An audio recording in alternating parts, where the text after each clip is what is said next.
Mu'asyiral muslimin wal muslimat, hadirin wal hadirat, ikhwani wa akhwati fillah, rahimani wa rahimakumullah. Alhamdulillah, pada kesempatan malam hari ini marilah kita tidak lupa untuk senantiasa memanjatkan puji syukur kita kehadirat Allah Subhanahu wa taala dengan sebenar-benarnya rasa syukur kita kepadanya, meyakini apa yang ada pada diri kita berupa nikmat-nikmat yang kita rasakan zahir maupun batin semata-mata merupakan karunia dari Allah Subhanahu wa taala.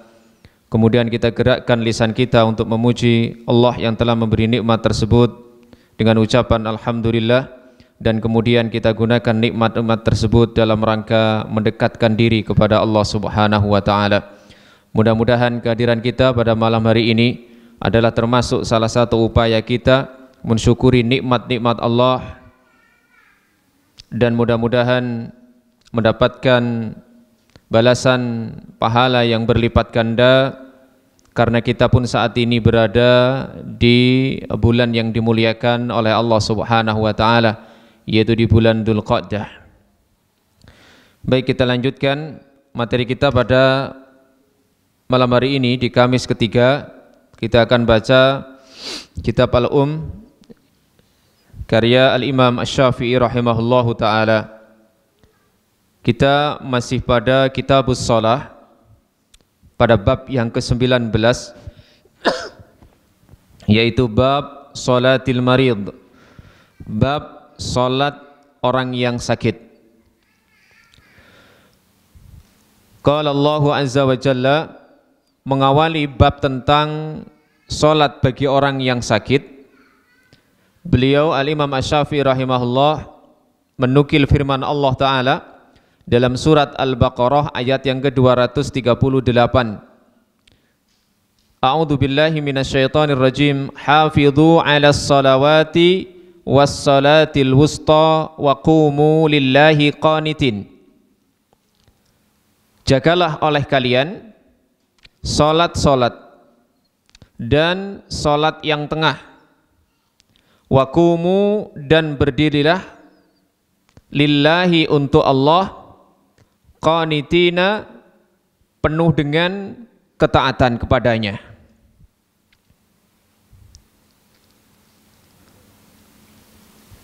Beliau Al-Imam Asy-Syafi'i rahimahullah memberikan sedikit komentar tentang ayat tadi.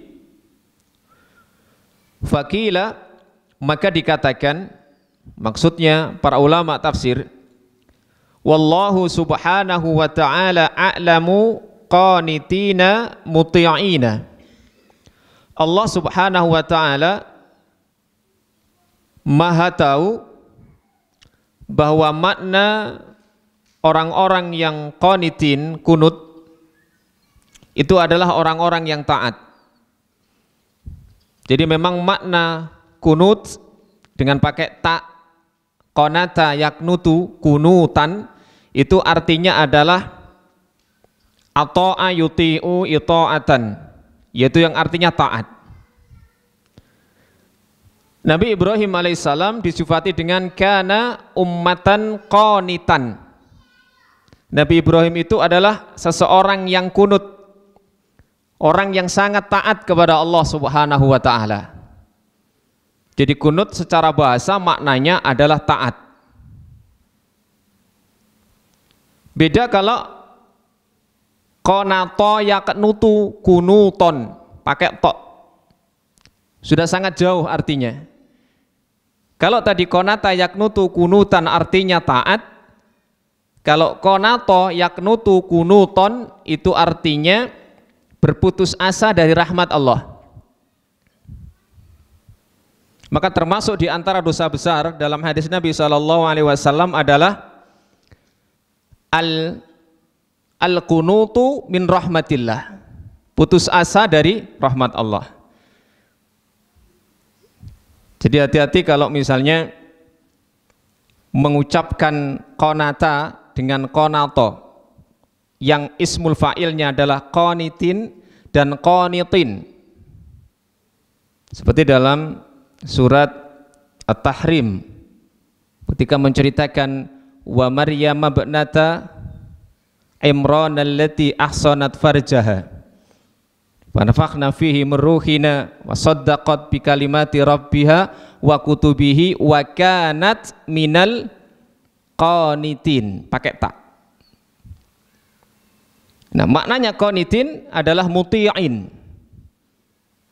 Sehingga waqumu lillahi qanitin, berdirilah ketika melaksanakan salat tersebut karena Allah dengan penuh ketaatan kepadanya, dengan penuh kunut.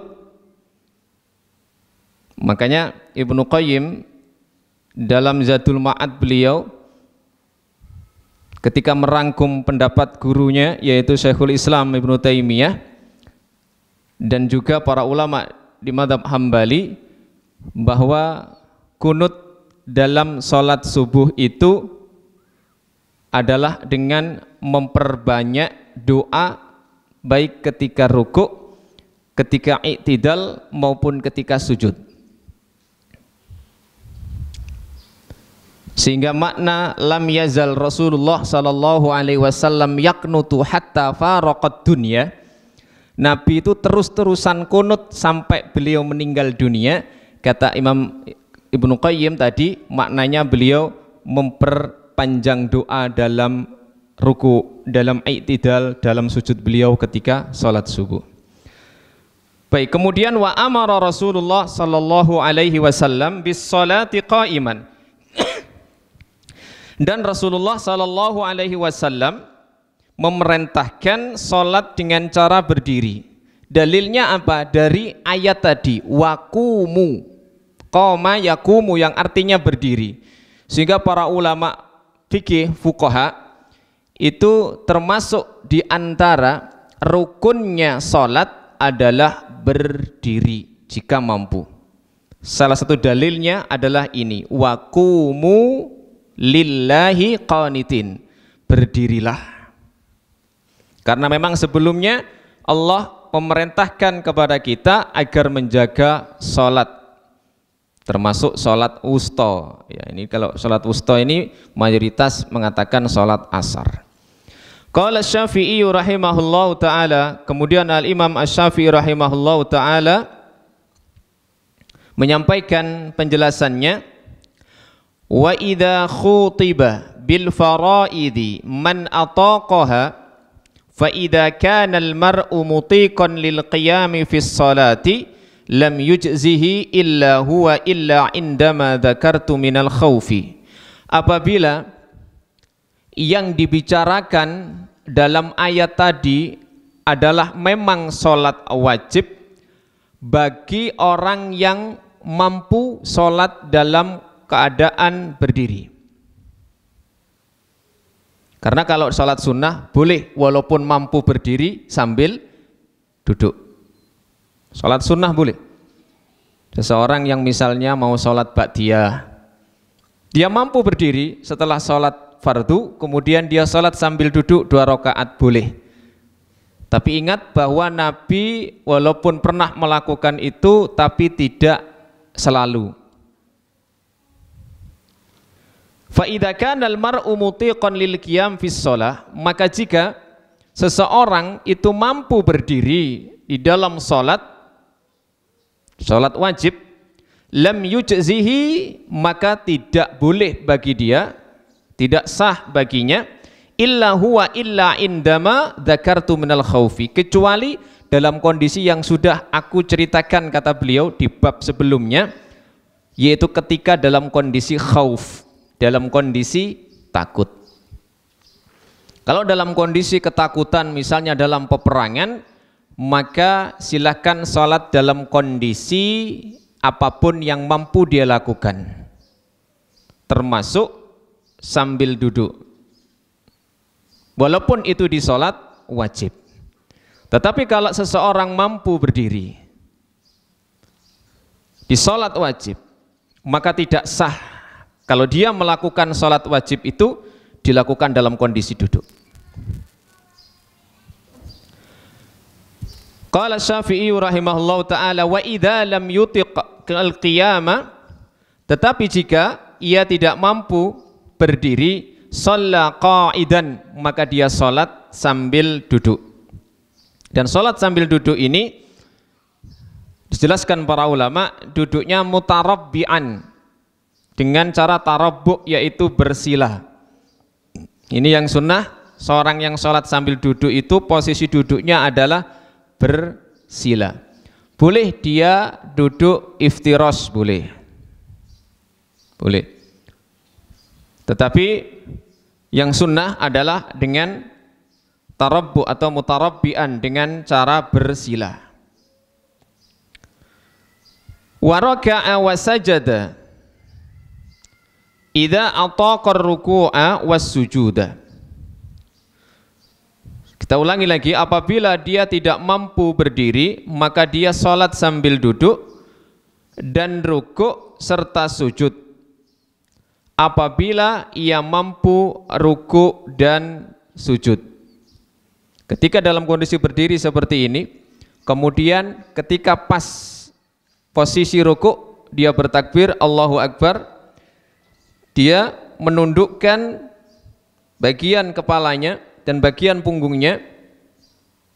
Setelah itu kemudian dia i'tidal. Atau kalau dia mampu setelah rukuk dia sujud, ya, maka dia melaksanakan sujud normal. Kalau tidak, maka dalam kondisi berduduk seperti ini, Allahu Akbar, dia rukuk, kemudian sami Allahu liman hamidah, kemudian dia tidak mampu sujud normal, maka dia boleh dalam kondisi bersila tadi sujud dengan menundukkan lebih rendah daripada rukuknya tadi. Jadi lebih rendah, ahfadha minar ruku', lebih rendah dari ruku'. Tapi kalau dia mampu untuk sujud normal dengan menempatkan dahinya ke tanah, maka boleh dilakukan seperti itu. Apa dasarnya? Beliau menyebutkan dua riwayat hadis menjelang wafatnya Rasulullah sallallahu alaihi wasallam. Akhbarana Yahya ibnu Hasan an Hammad ibni Salamah an Hisham ibni Urwah an abihi an Aisyah. Ini jalur riwayat yang dimiliki oleh Al-Imam Asy-Syafi'i rahimahullah sampai ke istri Nabi SAW yang bernama Aisyah. Kenapa? Karena Nabi SAW diceritakan para ulama itu sakit mulai agak parah itu akhir-akhir bulan Safar. Akhir-akhir bulan Safar itu mulai sakitnya beliau yang lumayan parah. Kemudian beliau tetap bermalam di rumah-rumah istrinya seperti yang sudah beliau lakukan ketika sehat untuk menggilir istri beliau. Padahal saat itu kondisi Nabi sudah sakit. Lalu ketika di rumah Maimunah radhiyallahu taala anha, beliau mengumpulkan istri beliau yang lain. Dikumpulkan di rumah Maimunah. Dan beliau minta izin kepada istri-istri beliau yang lain agar setelah dari rumah Maimunah ini beliau dirawat di rumah Aisyah radhiyallahu taala anha. Jadi tidak keliling lagi, beliau minta izin kepada istri beliau yang lain, jatah mereka itu diberikan saja kepada Aisyah karena beliau ingin setelah ini beliau sudah kelihatannya sudah tidak kuat lagi agar dirawat lebih lanjut di rumah Aisyah radhiyallahu taala anha, dan betul beliau wafat di situ akhirnya. Nah, ada beberapa peristiwa yang terjadi dan menjadi ilmu tentang masalah sholat orang yang sakit. Di antaranya hadis tadi, hadis yang diriwayatkan oleh Imam Syafi'i, ya, langsung ke Aisyah radhiyallahu taala anha, bahwa Rasulullah sallallahu alaihi wasallam amara Abu Bakrin an yusalliya bin nas.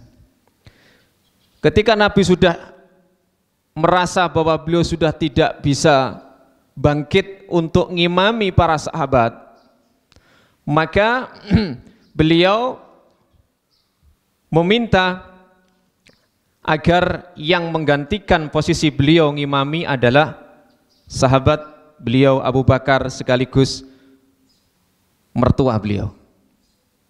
Walaupun awalnya Aisyah radhiyallahu taala anha, putri Abu Bakar ini sudah tidak setuju kalau abahnya ini dijadikan imam mengganti Rasulullah SAW. Kenapa? Karena disifati Abu Bakar ini orang yang bahasa Jawanya gembeng. Gembeng niku napa? Jangan nangisan gitu. Nek katik maca Quran ngonten nangisan wis, gampang nangis. Khawatir nanti orang-orang yang ikut sholat bersama Abu Bakar ini mungkin merasa terganggu karena bisa jadi Abu Bakar tidak bisa meneruskan baca ayat itu karena nangisnya tadi. Sampai Nabi nyuruh 3 kali. Akhirnya kemudian ya, disuruh betul, diminta betul Abu Bakar untuk ngimami para sahabat. Itu dilakukan sekitar selama 3-4 hari. Terus yang imam ini Abu Bakar radhiyallahu taala anhu. Maka ini menjadi dalil bahwa isyarah nanti setelah Rasul sallallahu alaihi wasallam wafat, bahwa yang menjadi khalifah pengganti sepeninggal beliau adalah Abu Bakar As-Siddiq radhiyallahu taala anhu. Fawajadan Nabiyyu sallallahu alaihi wasallam khiffatan. Nah, suatu hari ketika Imam Abu Bakar radhiyallahu taala anhu ini ngimami para sahabat, Nabi mendapati bahwa beliau agak mendingan, agak ringan sakitnya. Beliau itu sampai sirah beliau, kepala beliau ini dililit kain. Kenapa? Karena sudah atau sakit kepala yang beliau rasakan luar biasa. Dan itu kata para ulama efek dari daging kambing yang diberikan oleh wanita Yahudi yang sudah diberi racun ya, dan sempat dikunyah tapi kemudian dilepeh oleh Nabi SAW. Efeknya sampai segitu.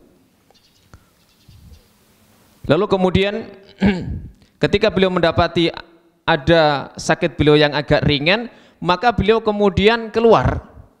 Faja'a faqa'ada ila janbi Abi Bakrin. Pada waktu itu salat subuh yang diimami oleh Abu Bakar. Nabi keluar, kemudian beliau duduk di samping Abu Bakar, yaitu di samping kiri. Karena posisi imam itu kalau 2 orang, imamnya ada di sebelah kiri, makmumnya ada di sebelah kanan, dan sejajar. Makmum sejajar dengan imam. Tidak boleh maju. Kalau mundur sedikit boleh dengan tetap menempel pada kaki imam, sebagaimana yang pernah dilakukan oleh Nabi dan Ibnu Abbas radhiyallahu anhuma. Jadi posisi ketika Abu Bakar ngimami, tahu Nabi itu datang, ya karena hujrohnya Nabi, kamarnya Nabi itu kalau sudah dibuka selambunya itu kelihatan, bisa melihat siapa yang ada di dalam masjid. Makanya masyhur dalam hadis itu beliau mengatakan para sahabat mengatakan idza ra'ahum ijtama'u ajjala atau qaddama. Nabi itu kalau melihat para sahabat sudah ngumpul setelah adzan, sudah ngumpul, maka beliau keluar. Kemudian iqamah. Tapi idza ra'ahum abta'u, kalau melihat para sahabat itu kok agak lambat-lambat, dilihat kok masih banyak yang belum datang biasanya, maka beliau agak mengakhirkan. Bahkan kadang-kadang Bilal pun nyusul memberitahu Nabi SAW bahwa para sahabat sudah siap. Nabi kemudian datang dan iqamah, kemudian ngimami. Nabi duduk di sebelah kiri Abu Bakar. Fa amma Rasulullah sallallahu alaihi wasallam Abu Bakrin wa huwa qaidun. Maka Rasulullah SAW menjadi imam bagi Abu Bakar dalam kondisi beliau duduk. Wa amma Abu Bakrin an-nasa wa huwa qaimun. Sementara Abu Bakar tetap dalam kondisi berdiri dan menjadi imam bagi para sahabat. Paham nggih? Berarti niki imamnya koyok-koyok pinten? Loro. Nabi sebagai imam bagi Abu Bakar sendiri dan Abu Bakar sebagai imam bagi para sahabat. Ini riwayat yang pertama. Riwayat yang kedua, makanya nanti kemudian dikomentari oleh Imam Syafi'i. Akhbarana Abdul Wahhab As-Saqafi qala sami'tu Yahya ibn Sa'id yaqulu haddatsani ibnu Abi Mulaikah anna Ubaid bin Umair al-Laisi haddatsahu anna Rasulullah sallallahu alaihi wasallam amara Abu Bakrin an yusalliya bin nas as-subha. Ini lebih rinci. Bahwa Rasulullah sallallahu alaihi wasallam menyuruh Abu Bakar untuk mengimami para sahabat salat subuh. Wa anna Abu Bakrin kabbaro, dan bahwa Abu Bakar setelah bertakbir fawajadan Nabiyyu sallallahu alaihi wasallam, artinya setelah beliau takbiratul ihram sehingga salat sudah mulai, fawajadan Nabiyyu sallallahu alaihi wasallam ba'dal khiffah, Nabi pun mendapati beliau sakitnya agak mendingan. Faqama yufarrijus sufuf, beliau kemudian berdiri masuk ke barisan salat itu, yufarrijus sufuf, dengan membelah barisan, membelah shaf. Qala wa kana Abu Bakrin la yaltafitu, dan Abu Bakar itu kalau salat sudah gak tolak-toleh. Idza shalla falamma sami'a, apabila beliau salat, falamma sami'a Abu Bakrin al-hissa, ketika Abu Bakar merasa ada orang yang datang min waraihi, dari belakangnya, arafa annahu la yataqaddamu dzalika al-maqam al-muqaddam illa Rasulullah sallallahu alaihi wasallam. Maka beliau sadar, Abu Bakar ini, bahwa tidak mungkin akan ada orang yang berani maju kecuali Rasulullah sallallahu alaihi wasallam orangnya. Akhirnya fakhonasa wara'ahu ilas shaf.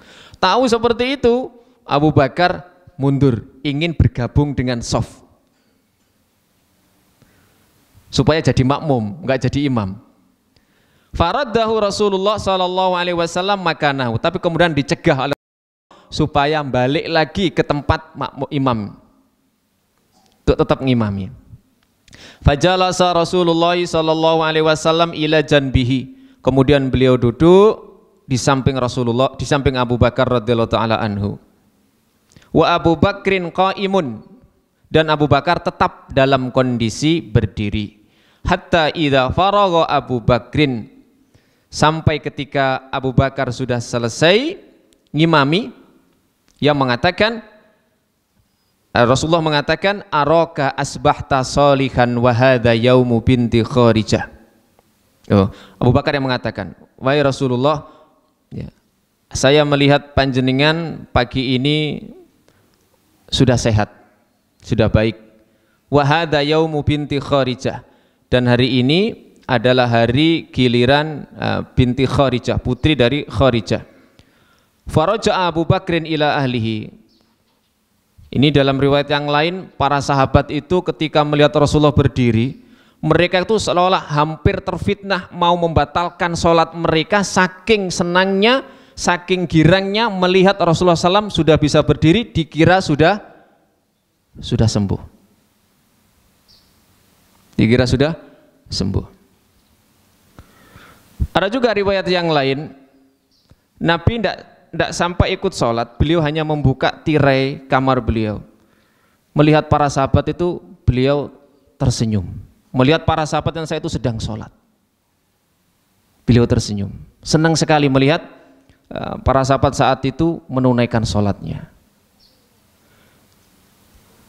Jadi pernah para sahabat itu saking gembiranya sampai hampir membatalkan sholat mereka melihat Nabi SAW, ya, dikira sudah sembuh dari sakit beliau.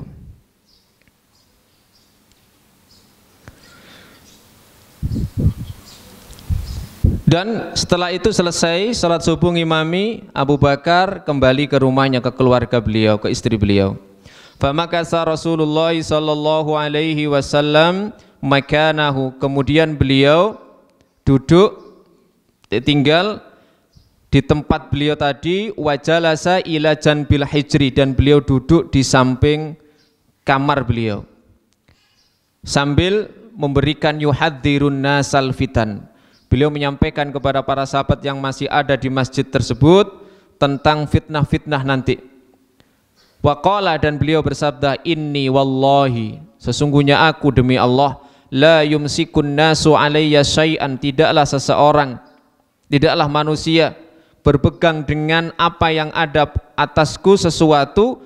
Inni wallahi, sesungguhnya demi Allah, la uhillu illa ma ahallallah, aku tidaklah menghalalkan kecuali apa yang Allah halalkan, fi kitabihi, dalam kitabnya, wala uharrimu illa ma harramallahu fi kitabihi, dan aku pun tidak mengharamkan kecuali apa yang telah Allah haramkan dalam kitabnya.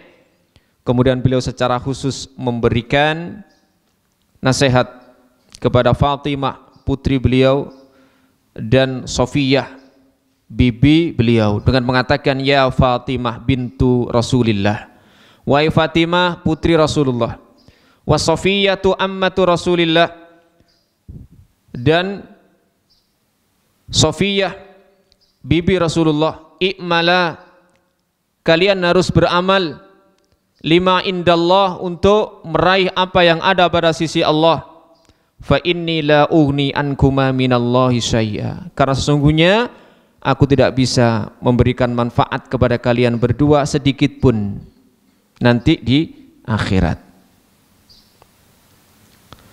Maka dari dua riwayat peristiwa yang terjadi di detik-detik menjelang wafatnya Rasulullah SAW tadi, beliau kemudian mengambil faidah tentang masalah sholat berjamaah bagi orang yang memiliki udzur, yang sakit, dengan mengatakan, wa yusalli al-imamu qa'idan, seorang imam sholat sambil duduk, wa man khalfahu qiyaman, dan orang yang di belakangnya berdiri, idza ataqul qiyama, jika para makmum itu mampu berdiri, wala yajzi man ataqal qiyama, dan tidak sah orang yang mampu berdiri, an yusalliya illa qa'iman, salat kecuali dalam kondisi berdiri.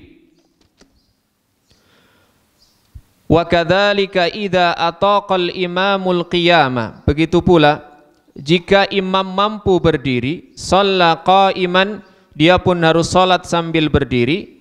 Wa man lam yutiq al-qiyama, dan barang siapa yang tidak mampu berdiri, mimman khalfahu shalla qa'idan, dan dia posisinya sebagai makmum, maka dia salat sambil duduk. Dan ini mazhab Syafi'i, bahwa orang yang salat di belakang imam yang tidak bisa berdiri, sehingga imam tersebut sholat sambil duduk dengan menjadi imam tadi, maka sah sholatnya orang yang di belakang orang tersebut yang sholat dengan berdiri. Jadi misalnya ada imam di sini, dia tidak mampu untuk berdiri, akhirnya dia tetap jadi imam tapi sholatnya sambil duduk, maka jamaah makmum itu sah sholat di belakang imam yang sambil duduk walaupun mereka sambil berdiri, karena memang ada hadis, dan ini yang menjadi khilaf yang para ulama. Idza shallal imamu qa'idan fasallu qu'udan, jika imam itu sholat sambil duduk, maka kalian yang jadi makmum harus sambil duduk juga. Dan ini pendapat di mazhab Hanabilah, Hambali. Sehingga kalau imam itu misalnya duduk karena tidak mampu berdiri, maka makmum pun duduk pula. Tetapi kalau misalnya seperti dikatakan Mas Syafi'i tadi, imam mampu berdiri kok tetap sholat dalam kondisi duduk, maka sholat orang yang berada di belakangnya sambil berdiri tidak sah. Karena secara umum ju'ilal imamu liyutamma bihi, dijadikannya imam itu untuk diikuti. Sebagaimana hadis tadi, idza shallal imamu qa'idan fasallu qu'udan. Jika imam itu sholat sambil duduk, maka kalian yang jadi makmum ya sambil duduk. Jika imam itu sholat sambil berdiri, ya kalian sambil berdiri. Nah, kecuali kalau di mazhab Syafi'i, jika imam itu tidak mampu berdiri, maka boleh ngimami sambil duduk. Dan makmum kalau mampu berdiri tidak boleh ikut-ikutan duduk, dia harus tetap berdiri. Dalilnya apa? Peristiwa tadi. Nabi tidak mampu berdiri, maka dia sambil duduk. Abu Bakar yang dari awal ngimami sambil berdiri tidak duduk, karena memang mampu berdiri. Sementara para jamaah yang juga dari awal jadi makmumnya Abu Bakar yang sambil berdiri, maka mereka pun tetap berdiri.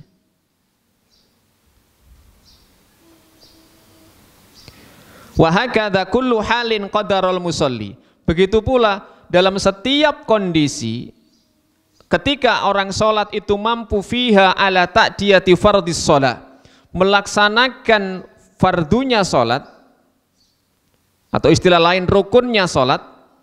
Dan salah satu rukunnya tadi berkenaan dengan masalah berdiri adalah ketika berdiri. Rukun sholat diantaranya adalah berdiri. Kama faradallahu ta'ala alaihi, sebagaimana yang Allah wajibkan kepadanya. Shallaha wa shallama la yaqdiru alaihi kama yutiku. Maka dia harus sholat dalam kondisi seperti yang diperintahkan oleh Allah subhanahu wa ta'ala, yaitu berdiri tadi. Wa shallama la yaqdiru alaihi, dan dia pun sholat dalam kondisi kalau memang dia tidak mampu, ya dia sholat sesuai dengan kemampuannya. Fa illam yutik al musalli qu'uda, kalau seseorang tidak mampu, duduk saja tidak mampu, wa ataqa an yusalliya muttaji'an, dan dia pun berat, maka dia sholat dengan cara berbaring. Wa illam yutik ar-ruku'a was sujuda shallamu mi'an, dan dia rukuk dan sujud dengan isyarah. Cuman berbaring ini para fuqaha lebih menekankan berbaring di bagian tubuh sebelah kanan sambil menghadap ke kiblat, tidak dalam keadaan sholat terlentang. Kalau memang mampu, kalau tidak mampu ya terlentang begitu saja. Dan jika mampu, kaki ada di sebelah barat kalau di daerah kita di Indonesia, dan kepala ada di sebelah timur. Itu kalau bisa seperti itu. Kalau tidak bisa ya dalam kondisi dia model seperti apa tidak masalah. Dan dengan isyarah, isyarah itu bisa pakai isyarah sedikit bergerak yang membedakan antara gerakan rukuk dan sujud, atau bahkan kalau tidak bisa bergerak sama sekali, isyarahnya kalau hanya bisa ketip ya dengan ketip, dengan bahasa Indonesia ini ketip, ketip ya pada ketipan mata. Kalau tidak bisa ya, dan dia masih normal akalnya, masih tetap wajib sholat, maka dia isyarahnya dengan hati. Fa idza kana bi dhahrihi maradun. Nah, mau dicontohkan di sini. Kalau seseorang di punggungnya itu ada sakit punggung. La yamna'uhu al-qiyam, yang mencegahnya untuk berdiri, sakit punggung sehingga dia tidak mampu berdiri. Wa yamna'uhu ruku', dan mencegahnya untuk bisa ruku'.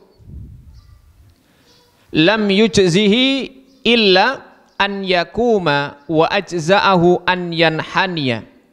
Jadi seorang yang punggungnya sakit, dia tidak mampu berdiri dengan sempurna, ya, sehingga agak membungkuk begitu misalnya, maka dia tapi dia mampu berdiri, maka dia tetap mampu berdiri, maka dia harus dalam kondisi sholat berdiri, walaupun wa ajza'ahu an yanhaniya,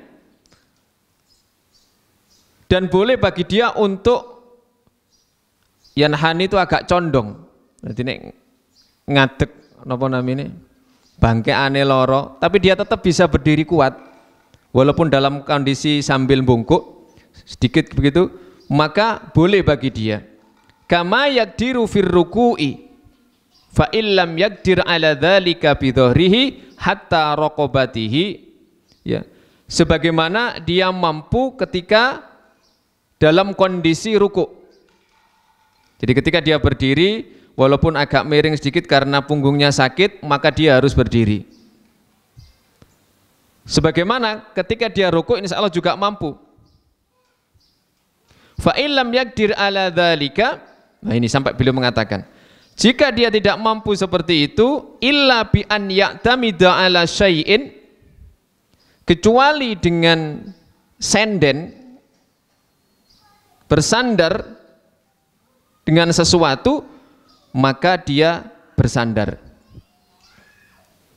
Dan ini sama dengan pendapatnya di mazhab Hambali.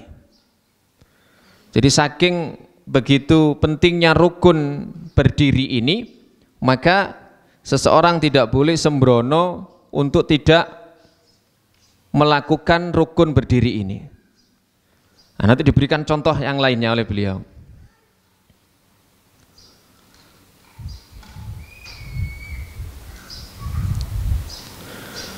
Sampai ketika misalnya wa in qadara ala sujudi ala sudhihi wa lam yaqdir alaihi ala jabhatihi, seseorang yang sujud dia tidak mampu sujud dengan dahinya misalnya, maka dia sujud dengan pelipisnya.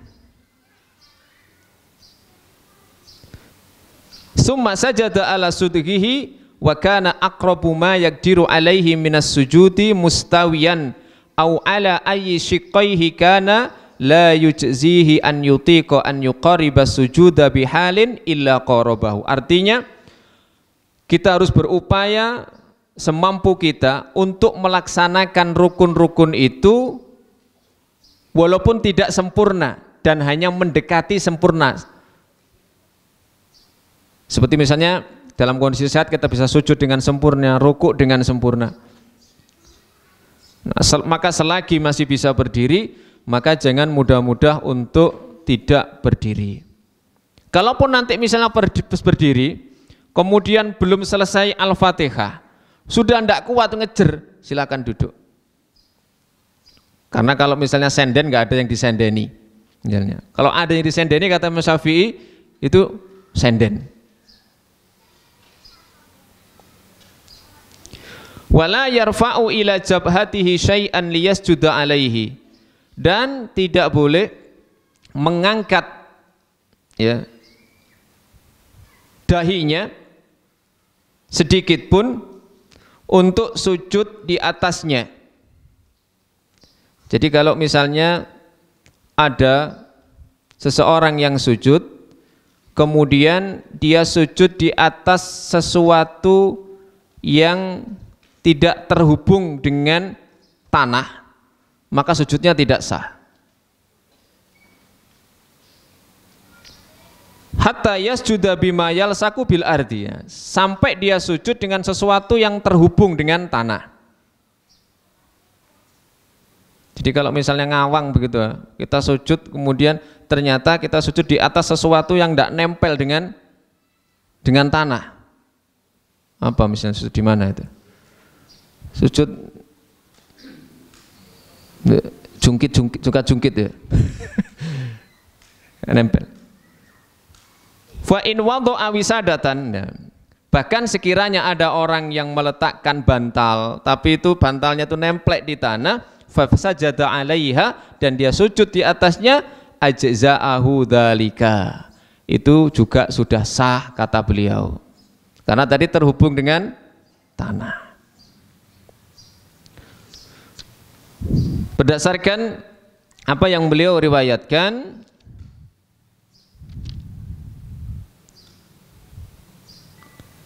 beliau mengatakan akhbarana as-siqah an Yunus anil Hasan an ummihi qalat ra'aitu umma Salamah zaujan Nabi sallallahu alaihi wasallam tasjudu ala wisadatin min adamin min ramatin biha.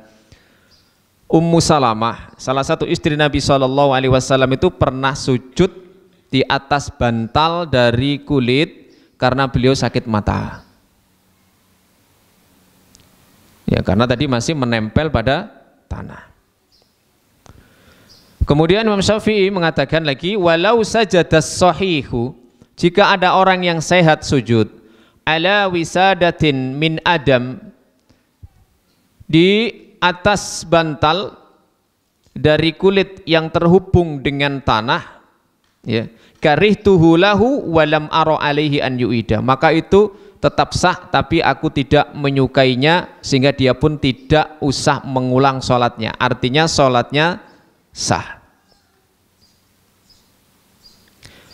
Kama lau sajada ala robbatin, sebagaimana jika ada orang yang sujud, ya, di tanah yang semacam gundukan gitu ya, arfa'a minal maudhi', yang lebih tinggi dari tempat di mana dia berdiri, maka itu pun sudah sah dan tidak usah mengulang sholatnya. Jadi misalnya ada seseorang yang sholat, ternyata tempat yang digunakan sujud niku untuk mereng ini nih. Nah, dia sujud di situ, maka itu sah pula. Wa in qadaral musalli ala ruku', jika orang yang sholat mampu melakukan ruku', walam yaqdir alal qiyami, dan tidak mampu berdiri, kana fi qiyamihi raki'an, maka ia di dalam posisi berdirinya itu dianggap sebagai orang yang sedang ruku'. Wa idza raka'a khafadha an qadri qiyamihi summa yasjudu, maka ketika dia ruku', dia merendahkan posisi berdirinya. Jadi misalnya seseorang nggak mampu berdiri tegak, jadi kayak hampir orang ruku' begitu ya, tapi dia masih bisa berdiri di kedua kakinya walaupun punggungnya bungkuk, maka kata beliau posisi berdirinya itu ya posisi dalam seperti orang yang rukuk tadi itu, cuman ketika pas rukuk betulan dia lebih rendah, sampai begitu. Summa yasjudu wa illam yaqdir ala an yusalliya illa mustalqiyan shalla mustalqiyan yumi'u ima'an. Kalau seorang memang tidak memiliki kemampuan kecuali dengan terlentang, maka dia sholat dengan terlentang dengan isyarat. Wa kullu halin amartuhu fiha, setiap kondisi yang aku anjurkan, perintahkan, an yusalliya, agar orang itu sholat, kama yutiku, sebagaimana yang dia mampu, fa idza asabaha bi ba'dil masyaqqah, namun jika dia tertimpa sebagian sesuatu yang memberatkan, al muhtamalah, yang masih mampu dia lakukan, masih dia mampu dia pikul, lam yakun lahu an yusalliya illa kama faradallahu alaihi, maka dia tidak boleh sholat kecuali seperti yang Allah wajibkan. Kayak tadi, dia masih kemampuan untuk berdiri, ya berdiri, kondisi ini ku miring, ya gak apa-apa, kondisi ini ku bungkuk-bungkuk, ya tetap gak apa-apa, karena memang awalnya kewajiban itu wakumu, berdirilah. Nah, ini wis gak kuat, nah lungguh. Bahkan ketika dia duduk di tengah-tengah sholat kok sudah ada kekuatan, maka dia berdiri, tidak duduk terus. Maka idza ataqal qiyama bi ba'dil masyaqqah, jika dia mampu berdiri dengan sebagian ya hal yang memberatkan, qoma fa'ata bi ba'di ma alaihi fil qiyam, maka dia tetap berdiri dan melaksanakan sebagian apa yang wajib bagi dia dalam berdiri. Kayak tadi, mungkin dia berdirinya tidak kuat lama, min qiraati ummil Quran, dia kuatnya hanya mungkin sebatas waktu membaca Al-Fatihah saja, Maka kata beliau, wa uhibbu an yazida ma'aha syai'an, maka saya menyukai dikuatno titik, ditambahi moco ayat. Misalnya kalau itu di rakaat pertama kedua. Wa inna ma amuruhu bil qu'udi idza kanat al masyaqqah alaihi ghairu muhtamalah. Aku hanya memerintahkan orang itu sholat sambil duduk apabila memang ada hal yang memang berat yang tidak mampu dia lakukan sama sekali. Wis memang ngadeg dulu, wis kait ngadeg wis senteoran ya. Seperti itu ya, sambil duduk. Au kana la yaqdiru 'alal qiyami bihalin, atau dia tidak mampu berdiri dalam suatu kondisi. Wa hakadha hadza fir ruku'i was sujudi la yakhtalif. Demikianlah nanti dalam kondisi ruku, dalam kondisi sujud tidak ada bedanya, sak mampu-mampune. Walau ataqa an ya'tiya bi ummil Qur'an. Nah, sekiranya tadi orang mampu berdirinya dengan membaca Al-Fatihah, kemudian coba dilanjutkan sedikit ayat, misalnya Qul huwallahu ahad, atau yang surat pendek apalagi? An-Nasr apalagi? Sintelung ayatnya? Al-Kautsar, hafal. Surat favorit karena maknanya ya. Favorit karena maknanya, bukan karena pendeknya. Apalagi anak-anak sekarang gitu. Kalau ingin nunggoi kelas 6 itu praktek sholat 18 anak, itu yang laki-laki ada 9, surate podo. Rokaat pertama Anas, rokaat kedua kulhu. Kok isok podo kabeh? Saya tanya, loh, sampean itu kalau sholat baca surat apa? Gini ku Pak, Anas kali Al-Ikhlas. Kau kabeh? Nggih. Jika apa-apa ya sah.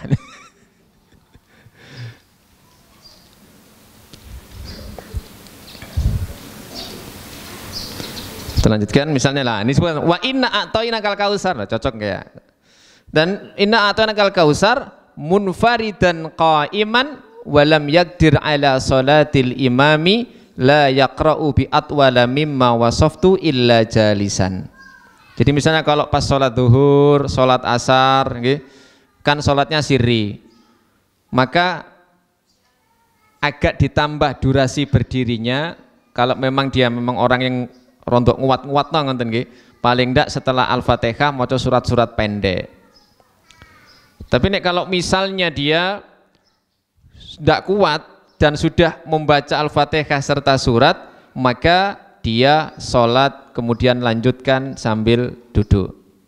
Tapi dia sudah berusaha, awalnya berdiri maca Fatihah, dikuatno titik maca Al-Kautsar, kok ternyata imam gak rukuk-rukuk, gak sujud-sujud, gak lungguh-lungguh nggih, maka dia boleh duduk karena memang tidak kuat.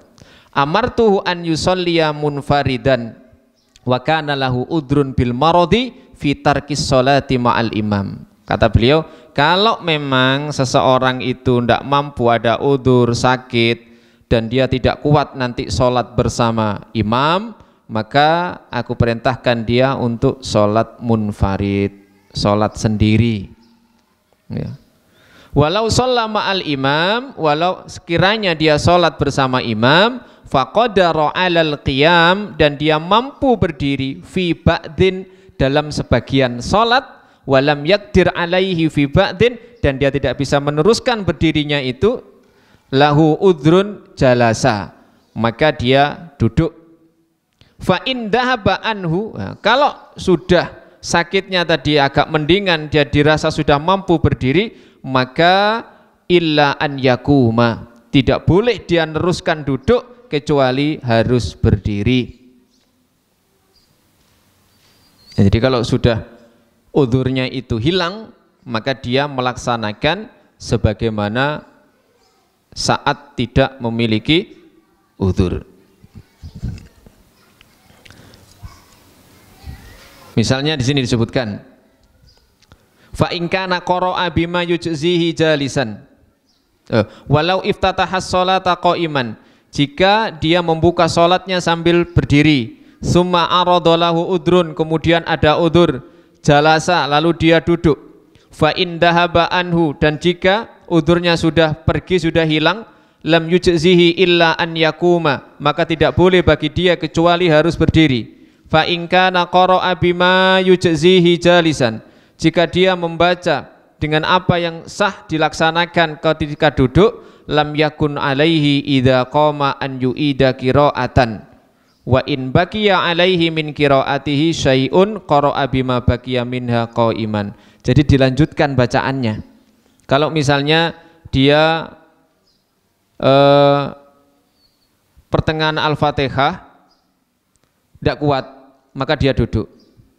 Nah, ternyata setelah duduk sebentar dia merasa kuat lagi, maka dia pun berdiri, melanjutkan apa yang dia baca ketika duduk tadi itu. Dan tidak boleh, kata beliau, dibaca ketika proses naiknya menuju berdiri.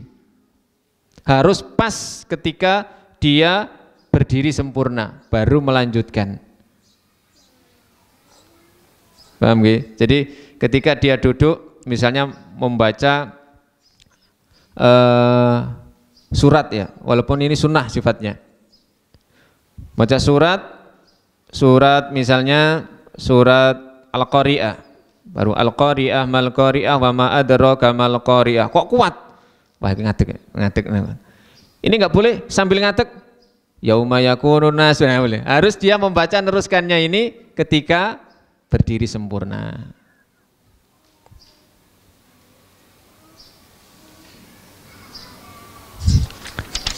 Baik, yang terakhir ini membahas masalah ini. Dan terakhir ini tentang masalah orang yang posisinya sebagai budak ya.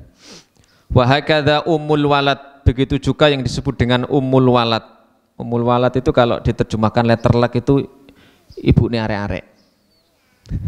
Ibune arek-arek itu kalau dalam bahasa fikih itu adalah hamba sahaya perempuan yang memiliki anak dari majikan. Maka disebut dengan ummul walad. Ummun itu ibu, walad itu anak. Yes. Makanya kalau ada orang mbok ne arek kan, bahasa Arabnya ummul walad itu. Itu zaman dulu budak perempuan yang melahirkan anak dari tuannya. Wal mukatabah, mukatabah ini adalah hamba perempuan yang ingin memerdekakan dirinya. Wal mudabbarah, dan hamba sahaya yang dijanjikan untuk dimerdekakan. Maka yusolli namaan bi ghairi kinain, maka dia boleh sholat tanpa, bahasa kita mukena mungkin ya. Jadi budak itu auratnya tidak sama dengan orang yang merdeka. Jadi auratnya budak itu ya, itu adalah pusar sampai lutut. Pusar sampai lutut. Jadi kalau misalnya ada budak perempuan yang sholat, dia tidak pakai kerudung, tidak pakai khimar, maka sah sholatnya.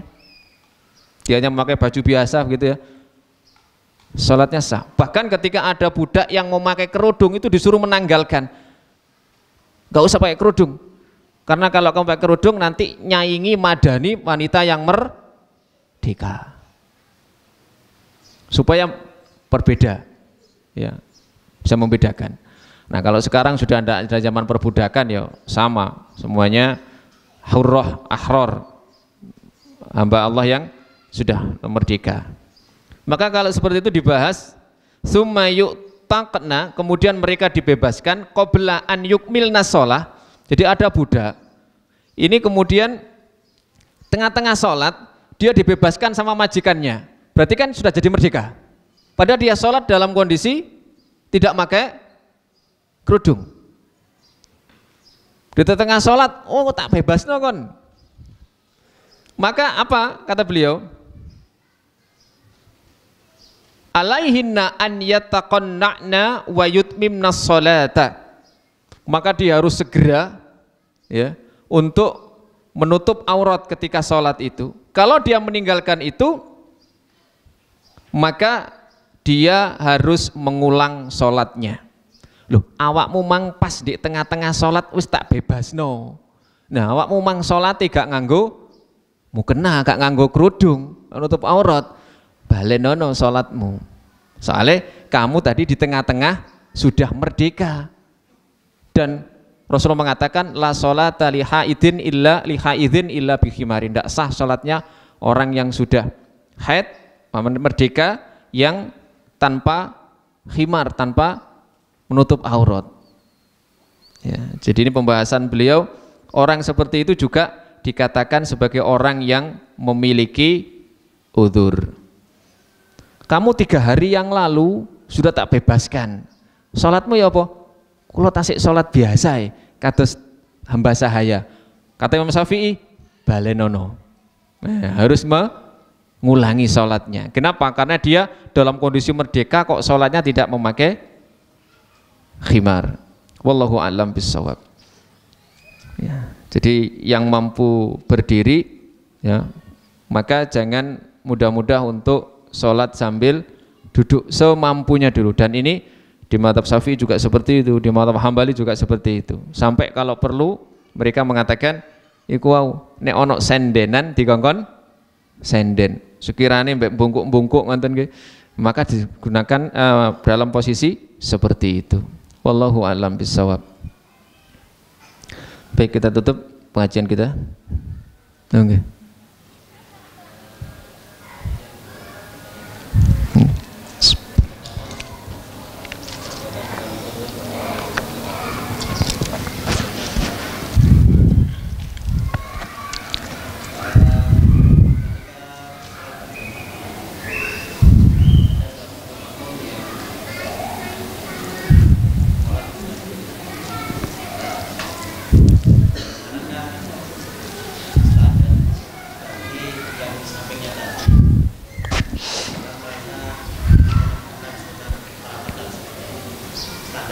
Ya. Yang kedua,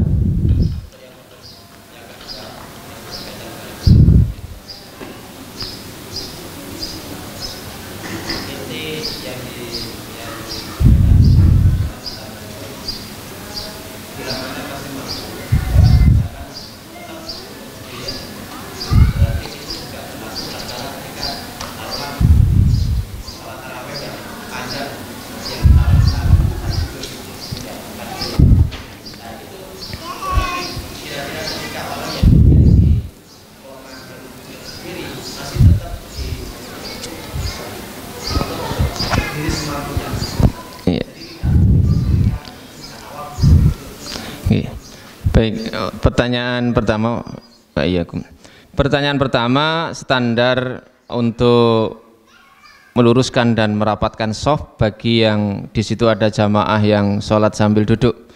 Ya semampunya, artinya ya tidak terlalu mepet sehingga masyakoh bagi yang teman yang duduk tadi itu, dan juga tidak terlalu longgar sampai bisa ditempati satu orang untuk sholat di situ. Ya standar saja biasa.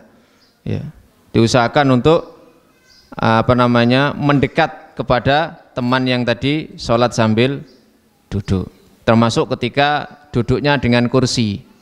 Ya, berusaha untuk seperti itu. Yang kedua, bahwa sholat yang rukun di dalam rukun berdiri itu adalah sholat wajib. Itu adalah sholat wajib. Sementara sholat sunnah silahkan. Walaupun kita kuat berdiri, sholat sunnah boleh sambil duduk. Seperti tadi misalnya taraweh, sak juz. Kalaupun dia mampu berdiri, jadi jamaah ya, jadi makmum, dan dia sholat sambil duduk dari awal boleh. Karena itu bukan rukun. Wah, mben iki nek ngono tak longgo tok ae nek. Boleh, tapi ingat pahala sholat berdiri duduk separuh dari sholat berdiri. Sampeyan pengen ganjarannya separuh nih ya apa-apa. Sesah sholat, karena sholat sunnah sambil duduk tidak masalah. Tidak masalah. Tapi kalau wajib, nah tadi harus berupaya karena itu rukunnya. Kalau di sholat sunnah berdiri bukan termasuk rukun. Walaupun dia mampu berdiri. Nah, gitu. Ya karena memang seperti itu ya. Apalagi yang lama ya enggak apa-apa. Ya. Cuman ya tadi pahalanya separuh dari yang sambil berdiri. Wallahu a'lam bishawab. Dan tutup dengan doa kafaratul majlis. Subhanakallahumma wa bihamdika asyhadu an la ilaha illa anta astaghfiruka wa atubu ilaik. Assalamualaikum warahmatullahi wabarakatuh.